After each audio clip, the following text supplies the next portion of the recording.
Assalamualaikum warahmatullah. Naannoon kun Awaasha Duwwaa tokko kan 01 afaan Habashaatiin bakki bakka bareeda. Manni illee mana bareeda. Warri manaallee warra bareeda. Bifaanillee bareeda, amalaanillee bareeda. Manni illiidha.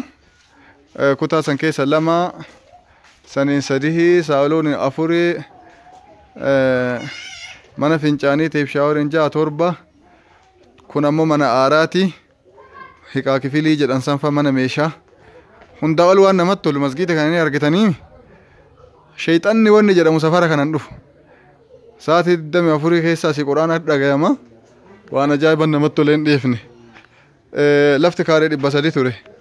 300 irra karaan kara masgiida kana waan hin badhanneef jecha hagasii kana hin badhisa kana. Meetira 3 kana irraa fudhata karaan. Bishaan illee galeera.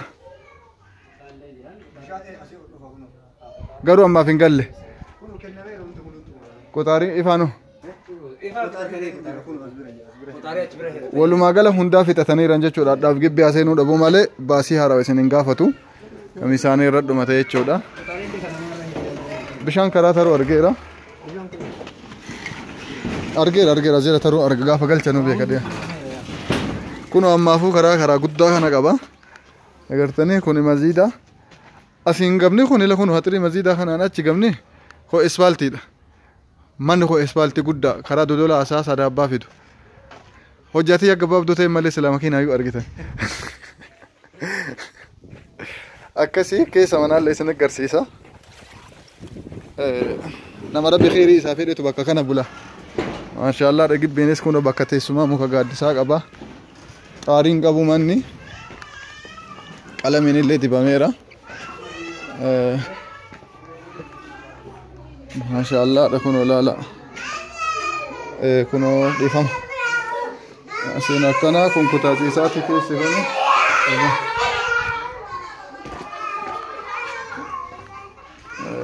Kun illee kutaadha. Kun kolodareedha. As keessaan illee kutaa. Agartanii miti? Kun akkana jirra jechuudha. Wallahi manni mana bareeddu sirrimatti. Kanneen qalama diddibanii babbareechisuu hanqina qaba malee qe'ee kana kun farkas godhu qaqqabbii hanqina qaqqabbiiti malee sirri mana bareeda. Gatii ammoo miliyoona 1 jedhanii meerraa kadhannaa laana. Barsiisaa warri wallaanii loon kana mee nu laalaa jedhan keessaa waa qaba ardaan hin qaba abbaan hin qaba waan ardaa keessaa nu dhiisaa jedhan. Akkuma isinaan jettan miliyoona 1 jedhamee amma namni yoo bilbile waan dhuma maal jedha? Wal mari'adhaati mee?